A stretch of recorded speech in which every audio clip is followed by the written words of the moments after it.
welcome, ladies and gentlemen that are watching this live or on replay. Thank you for joining us again for another weekly episode. Excuse me. Let me pull up my notes here. So, escrow feels confusing and risky. Today, you will understand the full process.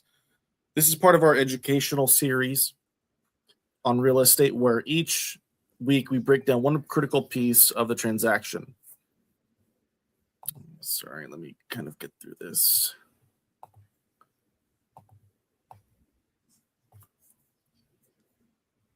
Technical difficulties, sorry about that. So escrow, title, loans, and even complex situations like divorce and mortgage buyouts. To everyone that's watching this live or on replay, are you buying, selling, or researching, or have you actually been through escrow? So I'm here with Crystal Rains. She's my partner out of San Diego. I'm Conrad Majeka, an Orange County realtor. And today is Escrow 101. Next week, we're tackling one of the most financially dangerous situations in real estate, the divorce mortgage buyout trap. So without further ado, I'm going to bring in Jackie Padilla, who is going to discuss with us today and have a conversation about what is escrow and why it's important through this process. Welcome, Jackie. Hi, guys. Thank you for having me. I am with 805. I love that. My name is Jackie Padilla. I am with 805 Escrow and 805 Tax. I'm going to be covering the escrow aspect of a real estate transaction. So I'm excited to dive into that with you guys today. And yeah, if you guys have any questions along the way, go ahead and throw them in the chat, and we'll go ahead and answer them live. And then I will also have my contact information at the end of the presentation. Oh, you're muted. Oh, there we go. Right. So, yeah. If you hit the space bar, then it will automatically mute. So got it. Yeah. Sorry about that. But yeah, my contact information will be, all posted throughout. So anybody who'd like to reach out, feel free. Wonderful. So let's get right into it. Okay. So Jackie, what is escrow exactly, and why does it protect the buyers? So as escrow, or why we have escrow is a neutral third party. And so we're really there to make sure, one, that all of the paperwork is filled out correctly. Two, we hold all of the money during the transaction, and we disperse the money based off signed agreements. We're also there to make sure all contracts are followed and all deadlines are executed on time. So that's really the main point of escrow. How we protect buyers is a lot of different ways. We can start first with the money aspect. We want to make sure that obviously all transactions include wires in and out of escrow.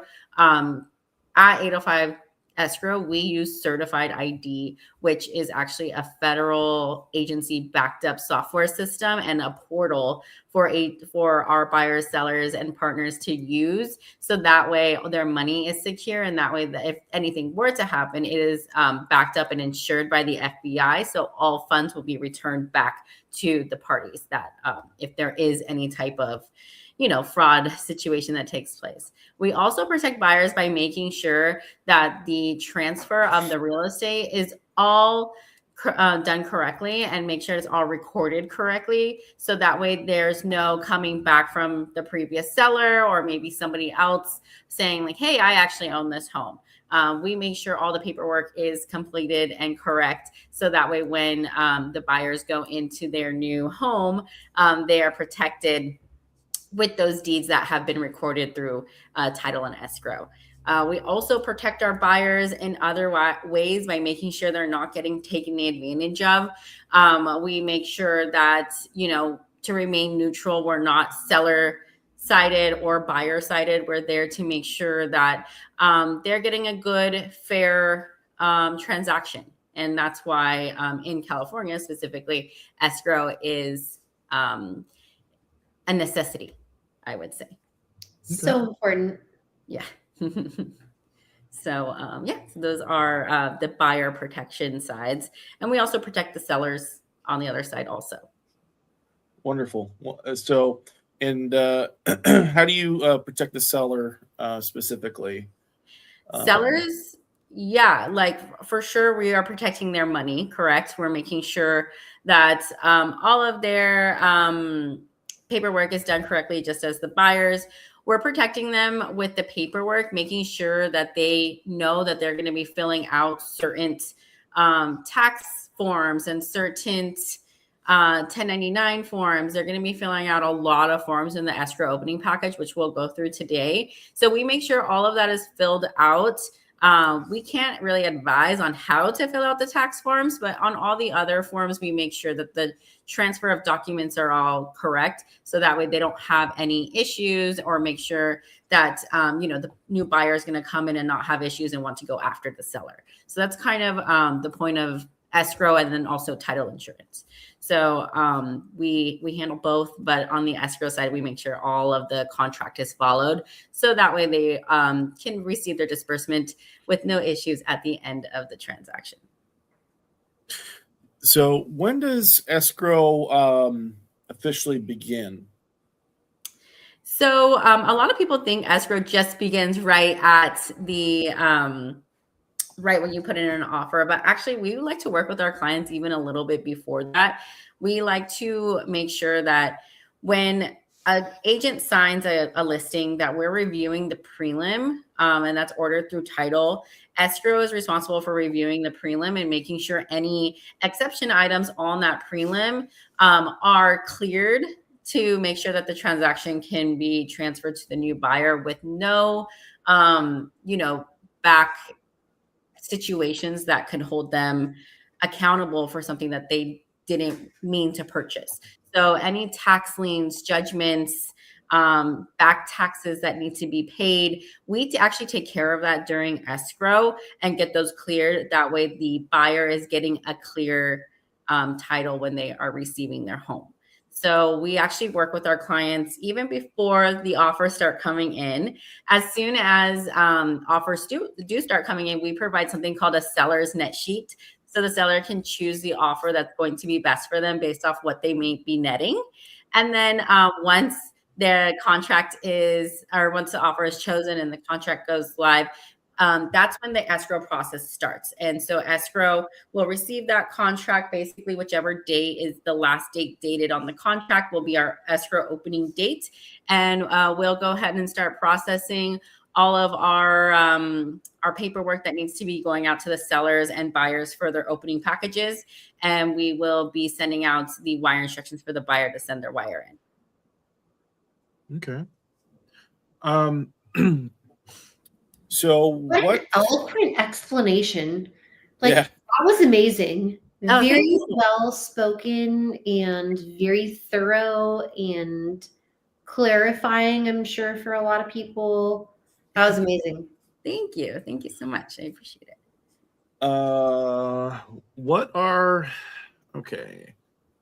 So what are the main steps that happen during escrow?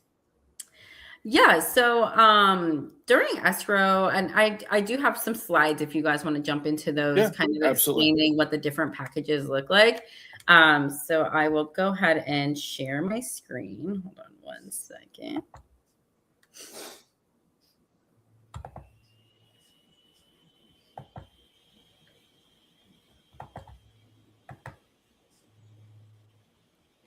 All right, sorry, some clicks here. Okay, can you guys see my screen? Mm-hmm. Yep, I just added on. Perfect. Okay. So this presentation I actually do at a lot of brokerages to help agents kind of explain the escrow process to their clients. So the first couple slides are kind of for the agents.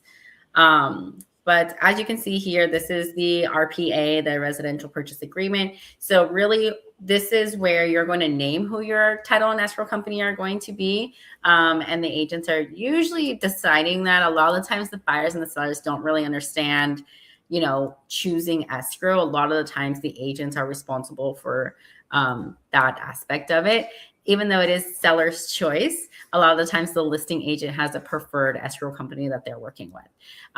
So this is really where we start. We take this contract and we go through it and we examine it and we take it word for word and we create something called escrow instructions. So escrow instructions, we'll get to those next. So this is what a seller's opening package will look like. Okay, so the first document in here is called the Statement of Information. We need the sellers to fill this out because let's say you have a very common name like Sally Smith, and Sally Smith has judgments and liens against her. Maybe she has some back child support that she needs to pay. But you're a different Sally Smith, and that showed up on your prelim for whatever reason. We will use this statement of information to prove that that is not you and get those judgments and liens that don't belong to you off of your prelim. So this is very important to fill out. It is kind of a pain. It's a lot of writing or typing to be able to fill this out, but it is important to do it and to get it executed to protect the sellers or make sure that certain items that might not belong to them that are against the property get removed in time before close of escrow. Okay. This is going to be, we use this almost as a borrower authorization when we need to order any payoff. So a lot of the time a seller has a pre-existing mortgage. And so we need to pay that off for them to be able to sell their home. So this is what we would use as a borrower's authorization. You'll just put wherever your first mortgage is. If you have a second mortgage, you can put that in there too. You sign it, and then we're able to deal directly with your current lender to be able to get the documents we need to be able to make that payoff when it is time. Great. Next document is this seller's affidavit of non-foreign status. This one is just basically, it's called a FERPTA. If you ever hear somebody say a FERPTA, this is what it is. There's a little explanation right underneath, but it's basically stating if you are a foreigner or are not a foreigner. And basically, you'll put your social security number and information here. And this gets filed along. I don't know if you guys have been hearing, but there's going to be a lot of changes coming March 1st to what escrow needs to report to FinCEN. And this is actually one of the forms that needs to be reported. So that way they understand, basically who is buying or selling property and who is, how they're going to kind of do those taxes. If you are a foreigner, there are different tax withholdings that you're going to need to go through instead of somebody who may not be a foreigner. So this form is what we need and use and report. The next form is our 1099 certificates. This is very important to fill out, and a lot of people don't really understand that if you are in a trust or a LLC, you need to put that name here of the LLC and then put the tax ID number for that LLC or trust instead of the Social Security. So this one can get a little bit complicated for sellers. Right. And we do walk through sellers with this one because we have to report, obviously, that you are selling this property. So this is another form that gets reported to FinCEN. And this goes along with also your taxes. And then you'll receive the 1099 at the end of the year. And you'll have to give that to your CPA so they can do your taxes accordingly as a seller. So this is a very important form that we will walk through our clients with. Yeah, and I think it's important, the taxpayer ID number.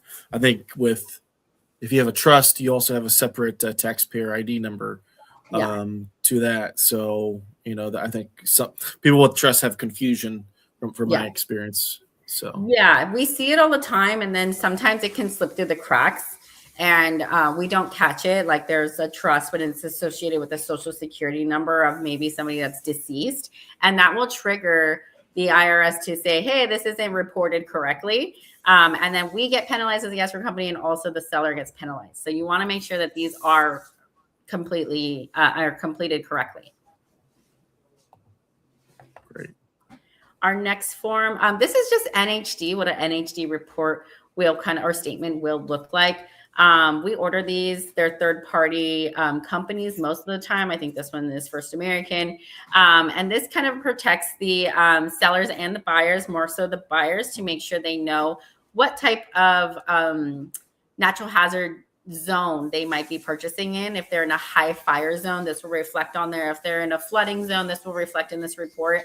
It is escrow's responsibility to order it and to get it signed by the buyer and seller, to make sure that everyone is aware of this listing is in this type of natural hazard zone. Okay. This is the Cal FERPTA. It's kind of the same thing as the regular FERPTA. This is just California specific with the California tax code. So pretty much the same as the previous form that you just saw. All right. So we were talking about escrow instructions earlier. Escrow instructions are basically, we take everything from the contract and we just put it into escrow instructions. And these are the instructions that we need to also follow. So that way everybody's kind of on the same page and everybody kind of understands that this transaction is live, it's in escrow, and these are our terms and these are the contract terms. So it's a lot of pages through the escrow instructions. And anytime there is any change to the contract, agents call it an addendum. In escrow, we call it a amendment. So an amendment form to anything that's changing in the contract will have its own amendment form. So this is an amendment to escrow instructions, meaning there was some type of change. This one is an HOA disbursement. We're going to have to pay $719.95 to the HOA company. So that means that the HOA docs were probably ordered after we opened escrow. So now we need to let all parties know that this is the payment that's going out to the HOA company. So there could be amendments for price changes.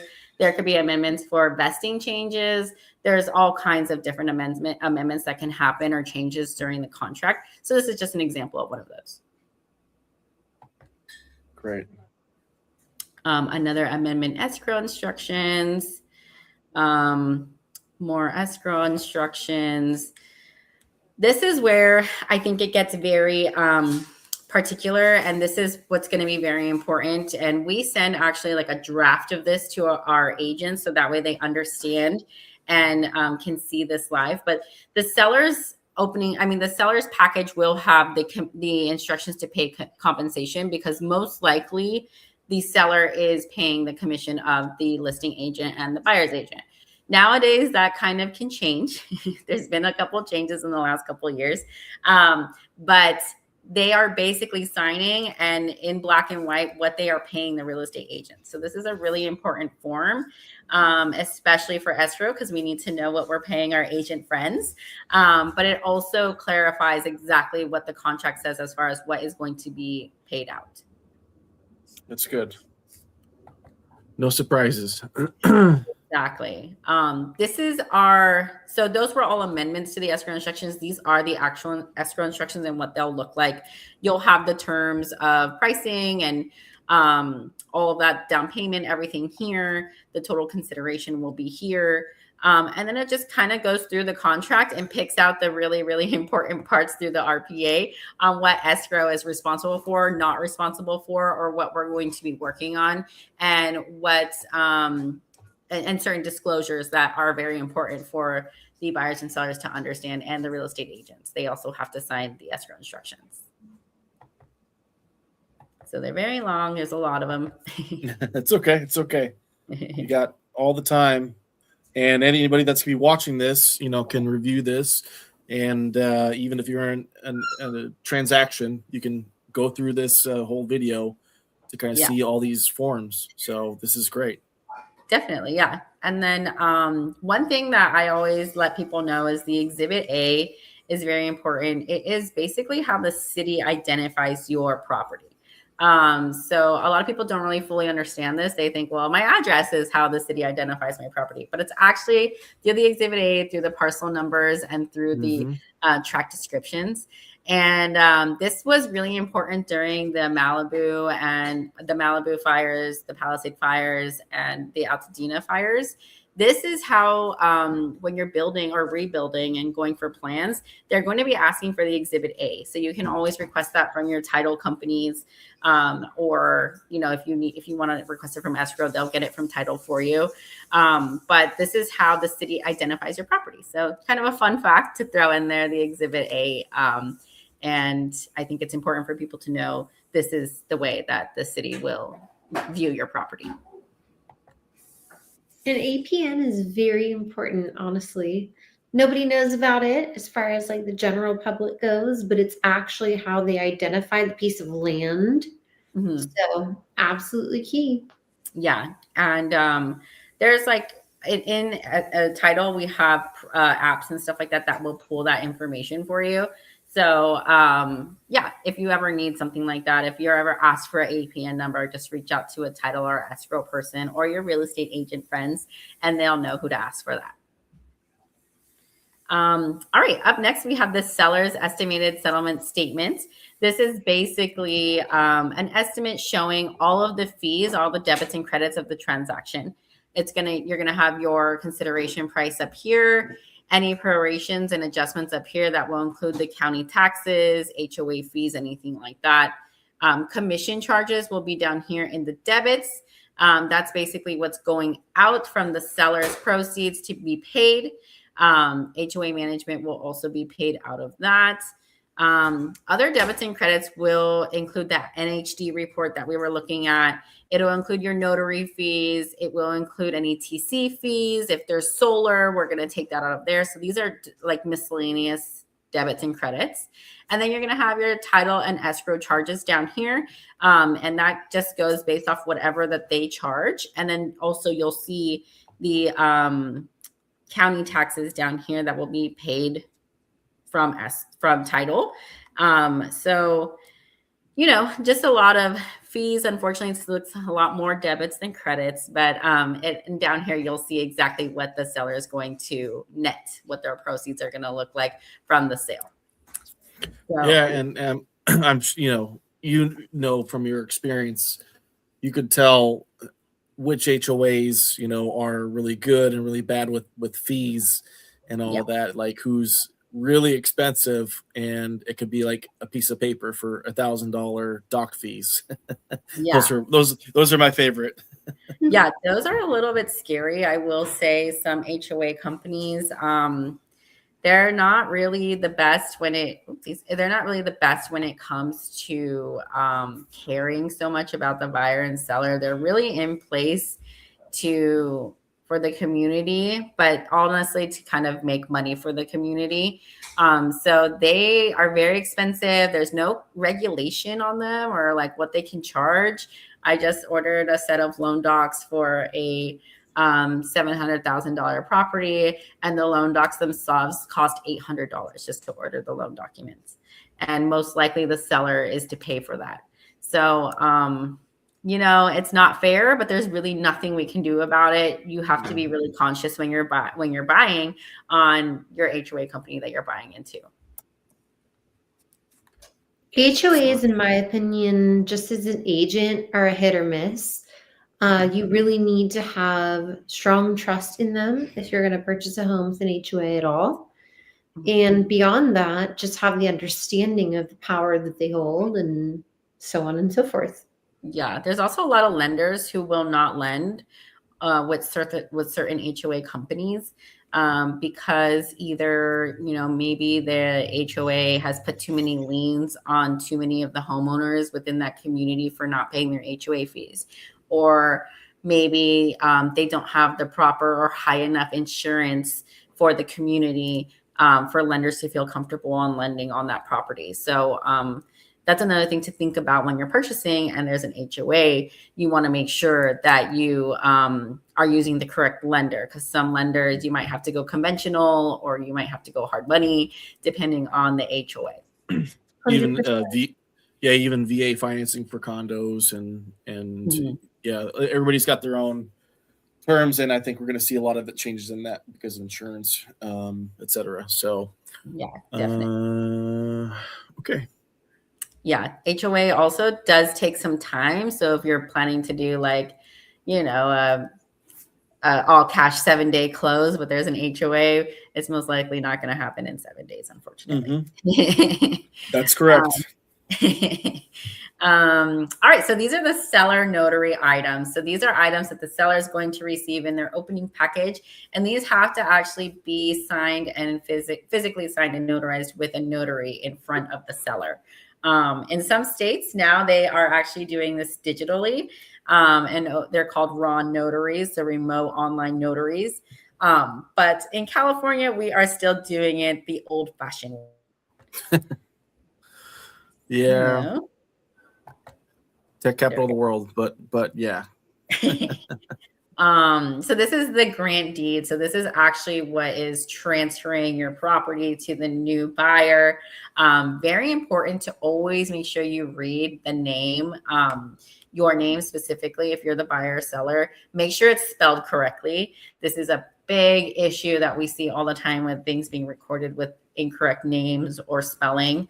And it does add some issues later down the line when you do eventually want to record these documents. It will get rejected by the county recorder, and then we have to go back and get everything signed and re-notarize, and it's a big thing.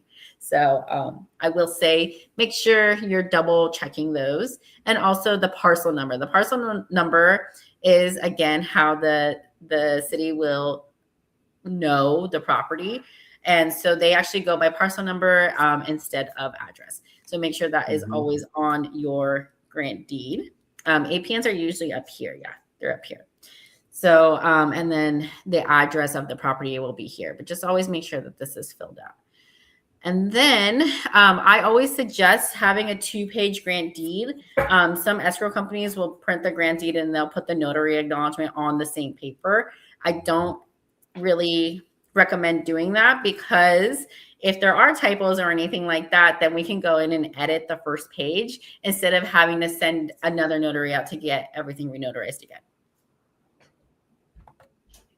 This is the signature page that I was talking about. So again, sometimes it's just one long grant deed page. We put it on 2 pages to avoid, those mistakes. But the seller's name will be here. And then this particular one is in a trust. So the trust name is here. And then the trustees are signing here. This is for the notary to acknowledge here. The Exhibit 8 again is in there. If you are in a trust, you will have to fill out a trust certificate of trust. And it's just going to ask you some questions about your trust. Most likely, escrow will fill this out for you because we request a copy of the trust from the beginning of the transaction if we know it's in a trust. So we will most likely fill this out for you. Some escrow companies will not. So you will need your trust to be able to fill this out correctly, and you'll sign it, and then the notary will acknowledge it on the next page for you. Great.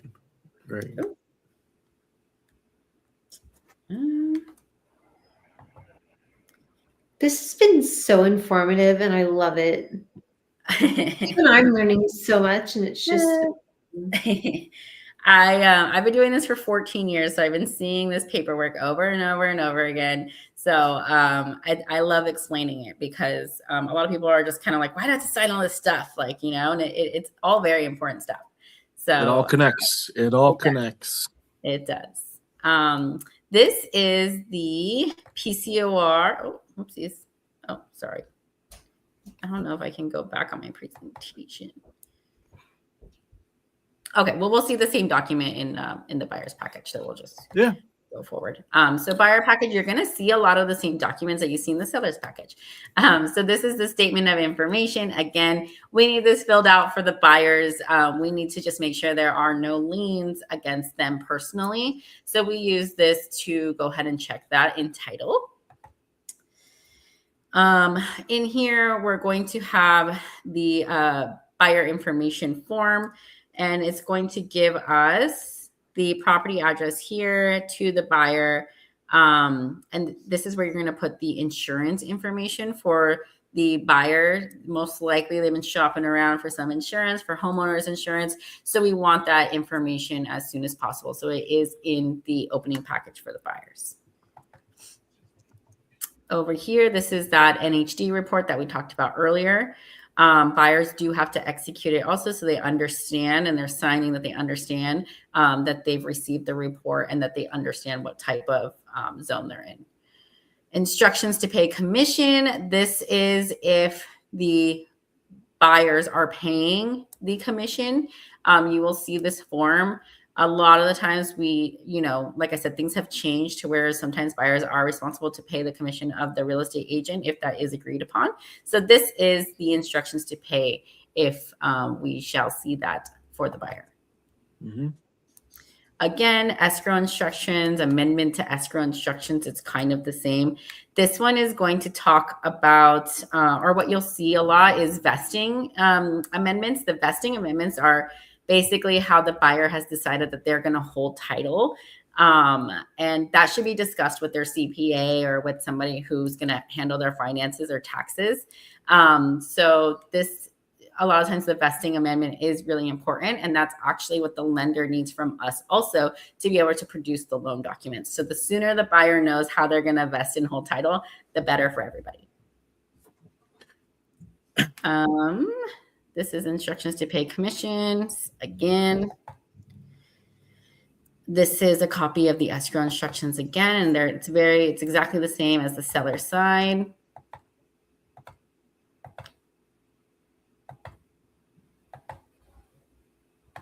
There's the Exhibit A, and this is the buyer's estimated statement or settlement statement. So this is going to go through what their side of the transaction is going to look like at the close.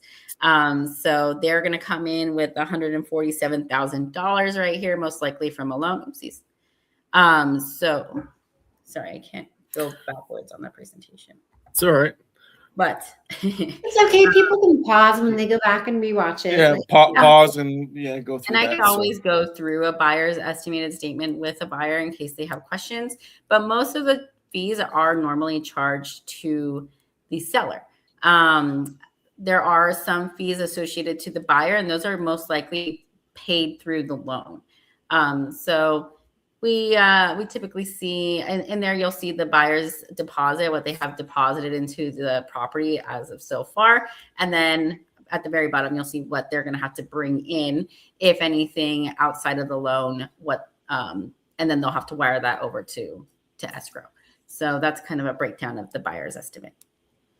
But yeah, that's my escrow masterclass. So if you guys have any questions on, I think the biggest thing that we hear from buyers and sellers during escrow is like, what are all these forms? What do they mean? So I'm always happy to walk through the forms with your clients and make sure that they understand what they're signing. That's wonderful. It's so important that our clients understand everything really thoroughly. And I admire how you go through the contract that Conrad and I do, and just all of the forms and all of the contracts. Frankly, it's not just one. So yeah, very well presented. I really appreciate having you on. You did a great job. Thank you, guys. It's a lot of documents and a lot of small.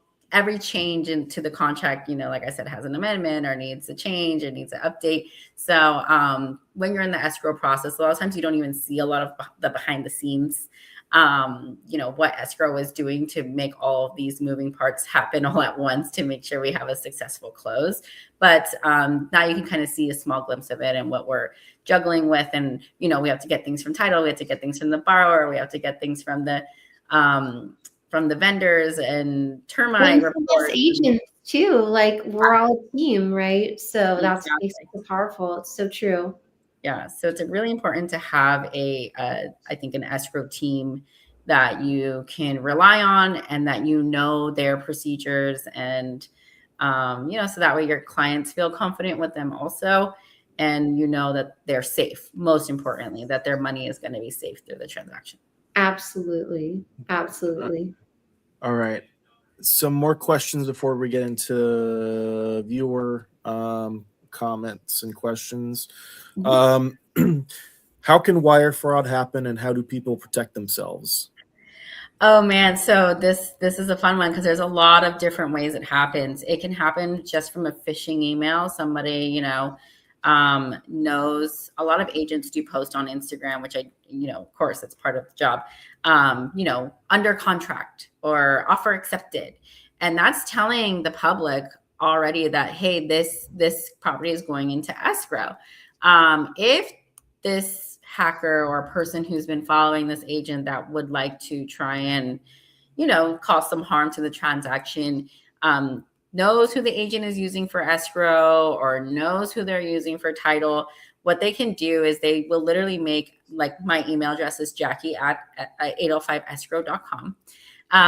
Somebody can literally take an email address, make Jackie at 806escrow.com. Right. And people are not really paying attention when they're looking at their email threads. And they can say, hey, it's Jackie from 805 Escrow. I need you to fill out these wire instructions. And the buyer's like, okay, or seller, okay, whatever. Here's all my bank account info. I have to trust her. She's from escrow. And it will be a complete fraudster. And then they have access to all of your account information. So that is one way that we've seen fraud happen.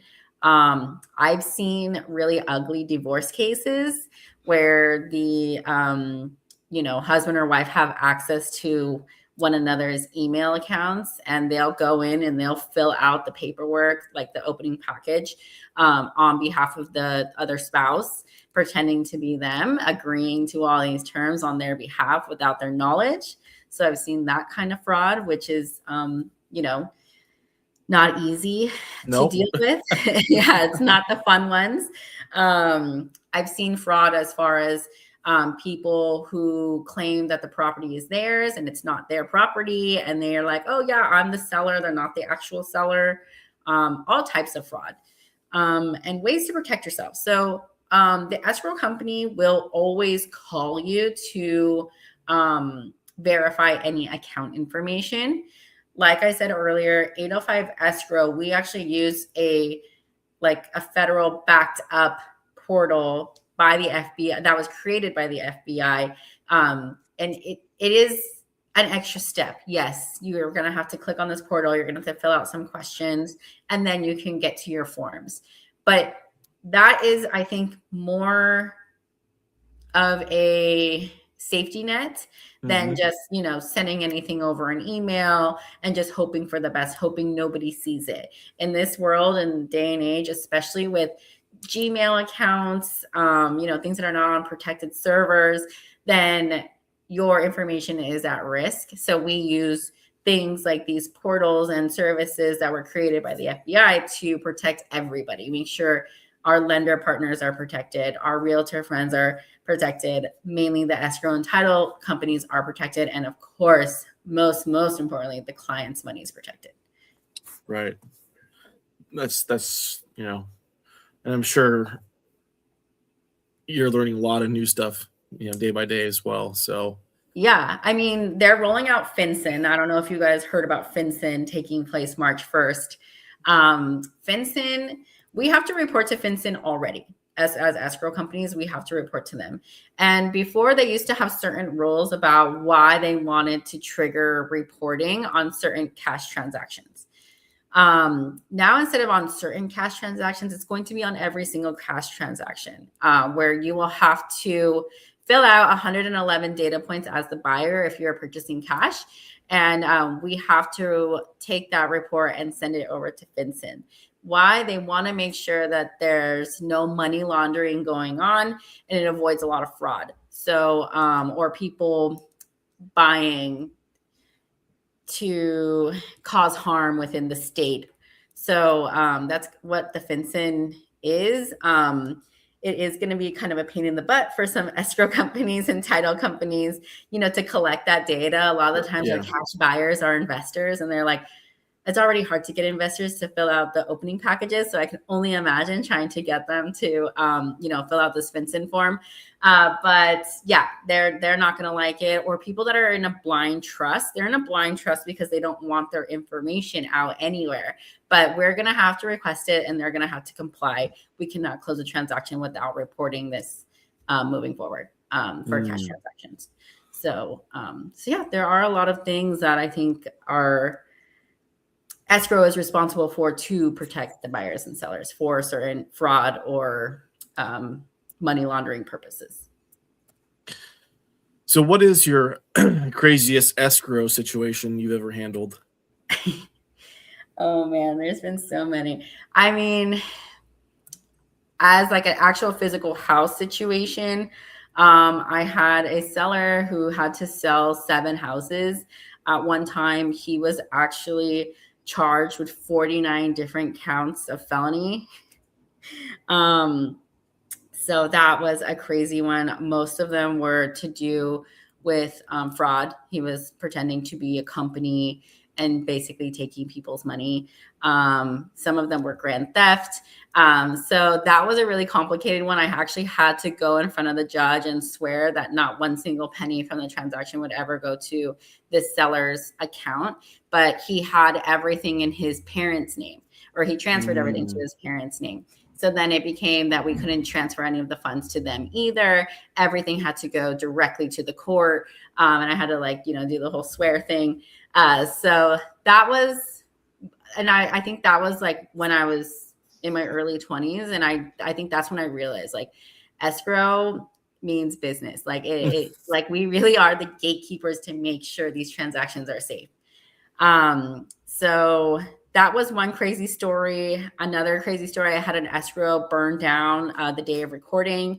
I've had people pass away the day of recording in the home. Like one of the buyer's fathers passed away in the house the day of recording. Mm-hmm. I've had, recently last week, I had a closing. We closed Thursday. Sunday, the intended buyer went in there, broke into the house and ripped out all the floors and started doing like work to the house. And there was no confirmation or no, like it wasn't their house yet, So we do run into a lot of crazy different scenarios that happen. So. Well, I mean, Crystal and I both know you get very enthusiastic buyers that are like, it's closed, right? I signed the loan docs. I signed everything. I know it's recorded. I just want the keys. And yeah, so that is like typical situation where don't do it until you get the keys. Yeah. Slow down. Yeah. I've even had, obviously there's been if there's a dispute basically between the real estate agent and the seller, I've had this, and we ended up having to hold the seller's funds and the real estate agent's commissions for, I think it went on for 9 months while they figured out this dispute. The seller just decided that the real estate agent was not performing, and they there was really nothing we can do, even though the contract that they signed was valid. We got hit with multiple court orders to hold the funds. So there was nothing we can do. And that was very frustrating. Obviously the agents were pissed at escrow. The sellers are pissed at escrow. No one's getting paid. So just things like that, happen, and it's a little bit scary, but there's not much we can do. They're out here sending us death threats, but it's not us. There's not much we can do. So yeah, there's a lot of crazy situations that have happened. Absolutely. What's the smoothest escrow that you've seen, and why? So going on the opposite side of what we just talked about. All cash, like 14 to 30 day escrows are usually the most smooth. But usually that's not the case. If they're all cash, they're like, we want to close yesterday. So, but yes, all cash 14 to 20 day escrows are usually the most smooth. But I think all escrows are different, but there is a way to kind of make them more smooth as long as everyone's prepared, right? So having the buyer's financing prepared before going into escrow, very important. Trying to piece together financing while you're in the middle of escrow is going to cause a lot of interruption. It's going to cause a lot of, rush. And sometimes escrow companies, they can't afford to do the rush. Like they are so busy. If you think about it, we're dealing, like I said, with the buyers, the sellers, the lenders, both agents, the TCs. We're dealing with so many moving parts of the transaction. And then, if you have that in one file, but we have like 20 to 30 files open at a time per escrow officer.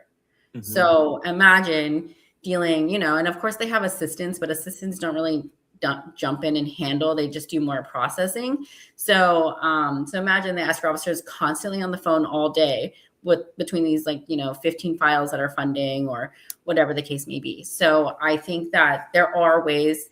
Having the buyer's financing in line is very important. If you know that your clients are in a trust, having those trust documents available and ready will help us a lot in escrow. Also, just making sure that the real estate agents are very clear in their communication and even how they're opening their escrows. Make sure we have everything we need. The contract is there, all contact information is there, making sure that, you know, people are aware. Like, I don't know why, but sometimes it's a shock. Like, the buyers are like, oh, I have to wire money? Like, yeah, we need your EMD. Like, you know, it's always like, oh, I have to go to the bank. Like, you know, so just making sure your clients are prepared for what they're going to have to do and what they're going to have to sign, I think really helps escrow. Great. What advice would you give first-time home buyers that are entering escrow?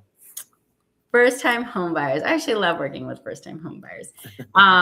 So first-time home buyers, they're always scared. They're always nervous. It's a lot of money, and I totally get it.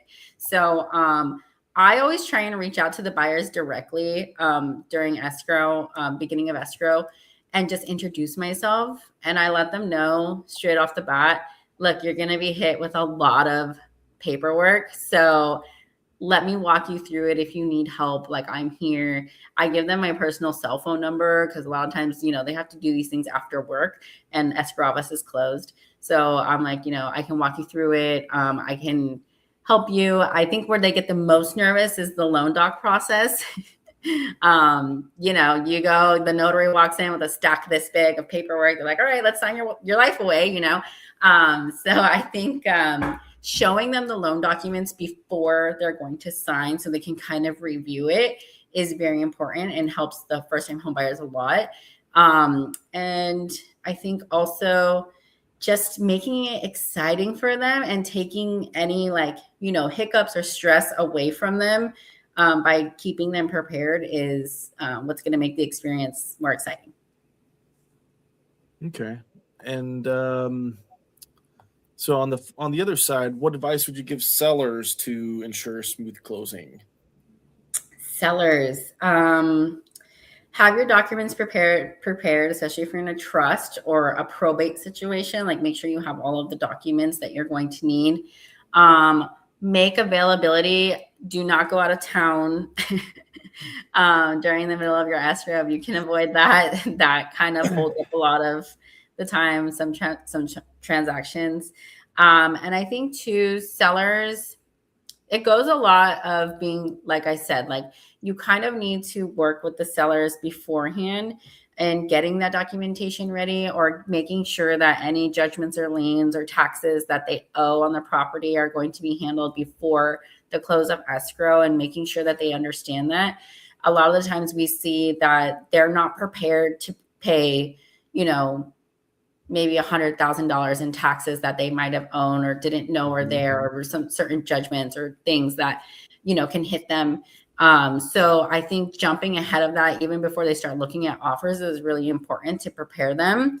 Also, I think a lot of people didn't realize through COVID, they deferred their payments for their mortgages. And that actually doesn't show up directly on a payoff or like on what you're seeing monthly on your statement. So when escrow goes to go order the payoff, they'll get hit with that deferred payment. It's like almost two different payoffs. So then instead of paying off, you know, I don't know, $400,000, now you're paying off $600,000, and that changes your net. So I think just understanding that too, making sure you're asking the sellers, hey, did you defer payments during COVID? That is one thing that I've been seeing a lot of. So very good to know, for sure. So before we get into the comments that are people watching, just real quick, we will have Jackie back on in 2 weeks to talk about title. So please join us then. Yes. Sounds And good.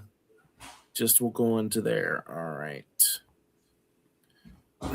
All right. So first question, how does escrow deal with probate transactions?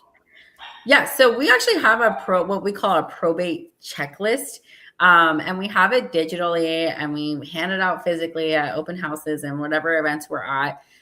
So we have a checklist on what documents you're going to need, and what the escrow process looks like. We kind of have to wait till the end, till pretty much the probate is decided, before we can enter into escrow, obviously. But sometimes you run into certain issues where there'll be more beneficiaries than you thought, that kind of come out of the woodworks. And there's nothing we can do past that point of when it's already gone through the probate court. So sometimes we'll get like random, like, hey, this was like my stepmom or something like that. And at that point, there's nothing escrow can do. That needs to be redrawn into probate. So probates can take up to like 18 months to close. So really with escrow, it is a similar transaction. There are, the intended seller, they need to sign a little bit differently on their signature lines. But besides that, they are ran very similarly. It just comes with a lot of back and forth between the courts and the intended seller and anybody who might be making claims to the property, which throws us back to like square one. Yeah.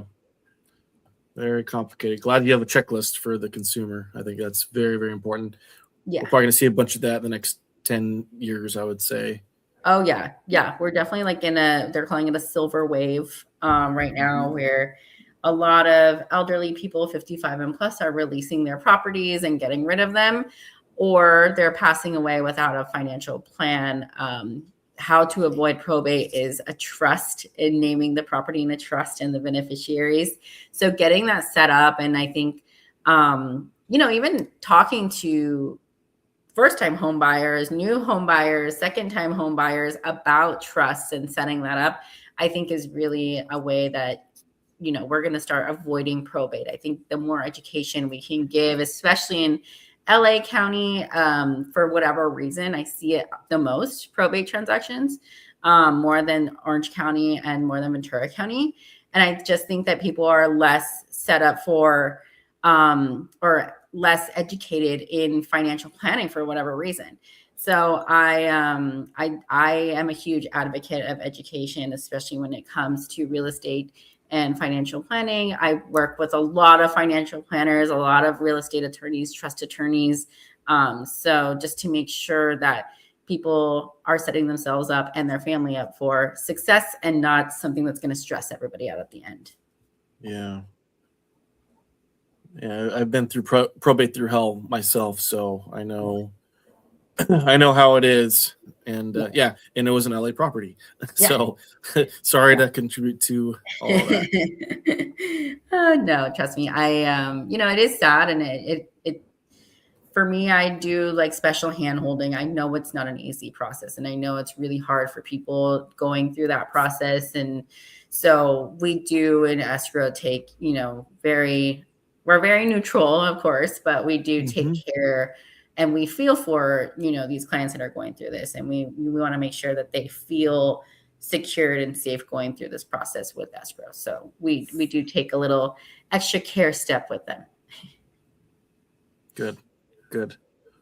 All right. Next question. Where does the buyer's deposit go? So the buyer's deposit goes into our escrow trust account. That is where we hold all of the transactional money going on. So don't worry, it doesn't go into our escrow officer's pockets or anything like that.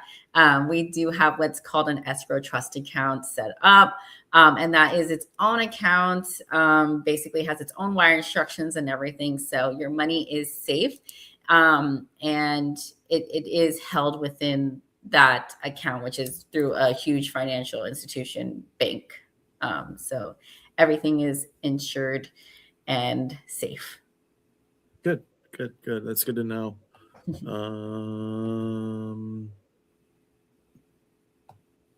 think I asked these questions. Oh, here's a good one. Since we're talking about trusts, can you change vesting before closing escrow, such as creating a trust? I don't recommend creating a trust. I've seen it. It's possible. You can definitely change vesting in the middle of escrow. If, let's say, if you're a buyer and you're like, actually, we want to, do tenants in common instead of joint tenants, or, whatever. And again, we would just create one of those amendments, let the lender know, and then they would go ahead and, do their thing. But for sellers, if you're looking to maybe go from an LLC to an individual, or individual to an LLC in the middle of escrow, that it is possible. You just have to make sure you get your operation documents in order, because we're going to need those if you're going into an LLC, or if you're coming from an LLC to an individual, we still need those operating agreements. We will need you to fill out a PCOR, which is a primary change of ownership. And so we're going to need that, and we're going to need you to get the deed created. 805 escrow, we do not do accommodations. So we will not create the deed for you unless it's like a transaction, like I'm saying, like where you're going from an LLC to an individual, we will create it for you. But if you're trying to go from like 5 different points, like if you're trying to go from an LLC to an individual to somebody else to somebody, we don't feel comfortable doing that. There's a lot of liability when it comes to that. So that's called an accommodation. And we do recommend going to a third-party accommodator to be able to do that. And I have some great referrals for that. And you would get that recorded with them before the end of escrow. And then let us know, send us those copies of the recording docs. And then when we record, we know exactly how to line that up for recording. So it is possible, but I don't recommend it. It does cause a lot of stress and red flags, especially for the buyer side. Like when they see the seller struggling to like change all these entities and everything at the end, it does cause a lot of stress, especially to the lender. But it does happen right now. A lot of like kind of like subject to transactions are happening with investors. Wholesalers are coming in, bringing in, outside buyers, and they're kind of like the middleman. So we do those types of transactions. They just have to be handled very specifically, and we just have to know what's up. Like, sometimes they try to hide it, and then they're like, oh, actually, this is actually the intended buyer. And we hate it when they do that to us at the end, because we have to redo all the packages. So just be upfront with your escrow company on what you're trying to accomplish. Or be upfront with the agent and the seller, or the lender. representation, because how many times, Crystal and I, someone gets into escrow and it wasn't the intended buyer in the end, and they canceled escrow because they were looking for, fishing out. So get it lined up right before things are done. Yeah, there used to be something called the double escrow. I mean, it still exists, but we're not supposed to do them anymore, but they still exist. And there's no need for that anymore. There's actually like in the RPA, there's actually a section where you can fill it out. And in the listing agreement where you can fill it out, that there is going to be an intended buyer, or, so I think that they've eliminated the double escrow. One, because it's risky, it's hiding, it's blindsiding the seller with the buyers, but also with their intention, and with their contract. So it kind of blindsides them, which is why we don't really do double escrows anymore. 2, for whatever reason, if they don't close at the same time, you're kind of in big trouble. And 3, there's just no need. You should be transparent with you're saying, everybody in the transaction, the agents, the lenders, escrow, title. So adding that clause in there, I think, has really helped with these wholesale deals, or these investor deals, or these intended buyer deals, to be more transparent, which has been nice. And that just rolled out a year ago. So it's been really nice. Great. Okay. How does 1031 exchanges work? So it's funny because Escrow, we're not the exchange accommodator. We work with the exchange accommodators to make sure that all the contracts and money and everything is executed on time. But 1031 exchange, from my understanding, is basically taking a property and exchanging it into another property or multiple properties of greater or equal value. And that It is has to to be avoid similar or like. So, yeah, Yes. exactly. And that is to avoid the property gain taxes. So it's a strategic investor move usually that we see it, or when you want to have generational properties, we see that a lot. Okay. Yeah. So pretty much what you guys will probably need is just a written agreement that this is a 1031 exchange to cooperate. Oh, right? yeah.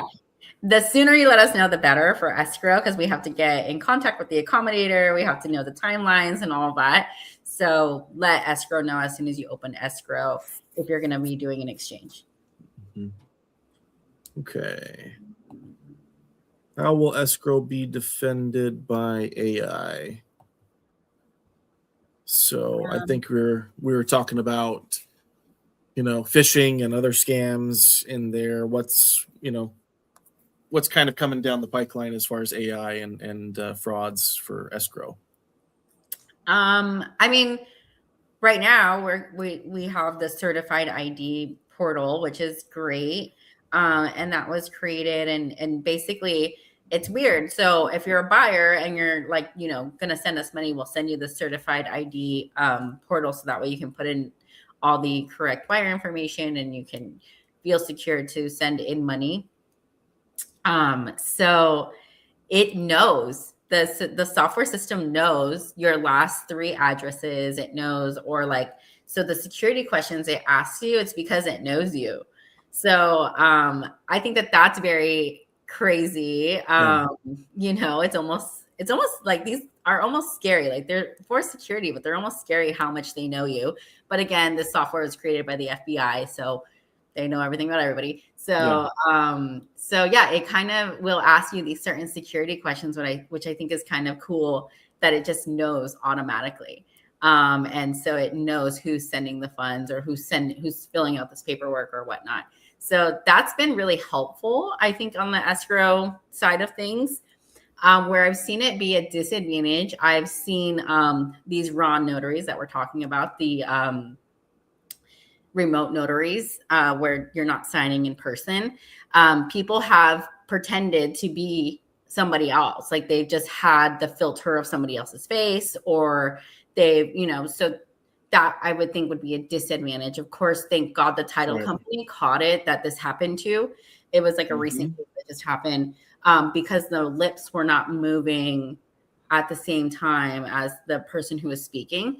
So they caught it right away, but they had the picture, the ID, everything of the actual seller, and were pretending to be the seller to gain the proceeds. That is so terrifying. Yeah. So it has its pros and cons.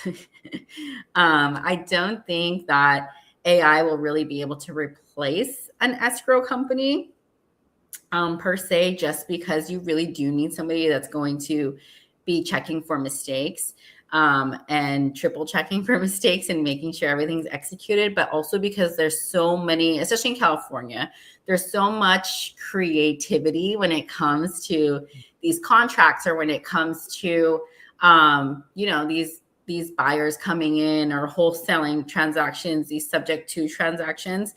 I don't think you'll be able to do something like that with an AI escrow company. I think that will take a special skill set to be able to handle even these probate transactions. So I don't fear that AI will take our jobs anytime soon in escrow. Yeah, I think the question was, in regards to like frauds and scams and all that type of stuff. So yeah, it has its disadvantages and it has its advantages. I think that now a lot of escrow software systems, you can just start typing in like an address and it'll know it and it'll pre-fill it. And that's awesome. Like it does help, So, so yeah. And then also with marketing, marketing with AI is amazing. Responding to emails. Sometimes we have to throw it in chat and ask it to help us to respond to a certain email, and it does help. So Great. So I guess final note for you, Jackie, is if viewers remember one thing about escrow, what should it be? I think viewers should understand that one, escrow is neutral and we are not there to cause anybody headaches. We are there to make sure everybody is safe, everything is done correctly, and that there's not going to be any hiccups down the line. I think people get very frustrated with escrow because that's kind of where all the problems come up. But we are there to help solve the problems. We're not there. And that's why we're asking for so many things, so many signatures or forms or this and that. It's because we're actually trying to solve problems on the back end without letting everyone know what the problems are. Escrow is really good at making sure everything kind of doesn't freak anybody else out and that we just handle it. So we are the problem solvers of the transaction. So I think people understanding that aspect of it will hopefully let them be a little bit more nice to escrow. Yeah. I mean, I think the problems were there. It's just on stage in escrow.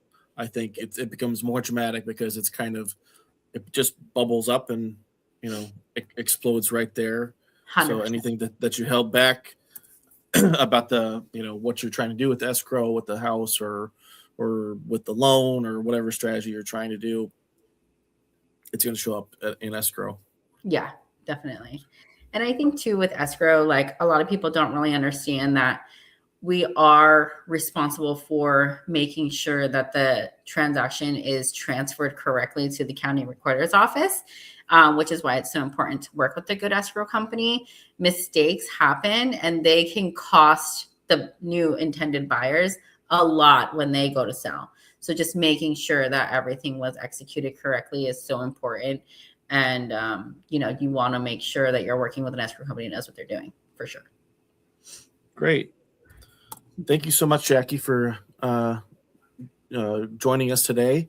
And just for everybody else out there, please like, subscribe, and share, and turn on the notification because Jackie will be back here for title. Yes. And any other news that she has coming down the pike for title. And just like she mentioned, FinCEN, which is something, I mean, I guess for us, it's not so much new, but kind of out there. It's important. So thank you so much, Jackie. Of course. Thank you. Thank you for having me. And I look forward to 2 weeks from now. All right. Thank you. Bye. Okay. Thank you so much, Jackie.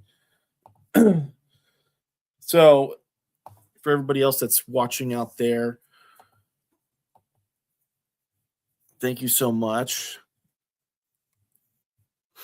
And if you're planning to buy, sell, or navigate a complex situation like divorce, title issues, or financing, reach out directly. Every situation is unique, and one smart conversation can save you time, stress, and money. So join us next week where we're going to talk about divorce buyout trap, and we'll have a more important discussion there with Jason Gordon. He is a certified divorce lending professional, so he'll be on here to answer any questions as well. Very hot topic, but it's important for everybody else out there. So thank you so much for joining us, and we'll see you next week.